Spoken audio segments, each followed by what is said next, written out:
Meta is threatening to take news off Facebook over a congressional bill that would force the tech giant to pay media outlets for their content. A company spokesperson says, quote, if Congress passes an ill-considered journalism bill, we will be forced to consider removing news from our platform altogether rather than submit to government-mandated negotiations. For more on this, let's bring in Adi Robertson.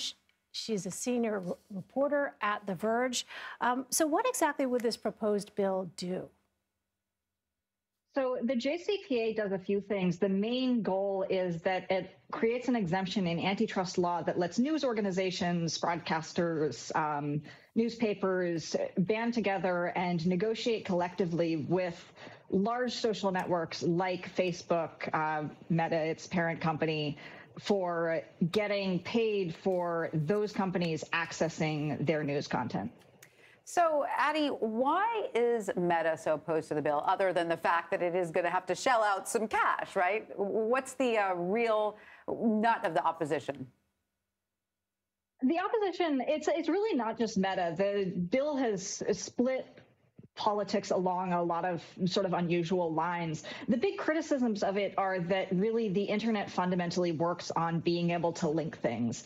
And the criticism of this is that it's a link tax, that basically if you want to be able to link to another piece of content online, or you want to be able to reproduce something that really should be able to be freely used across the internet, like a fact from a news article, that then this creates a pathway to make that difficult or to add sort of legal strings to it. There's been an ongoing Republican effort to try to use this as a way to stop platforms from moderating content.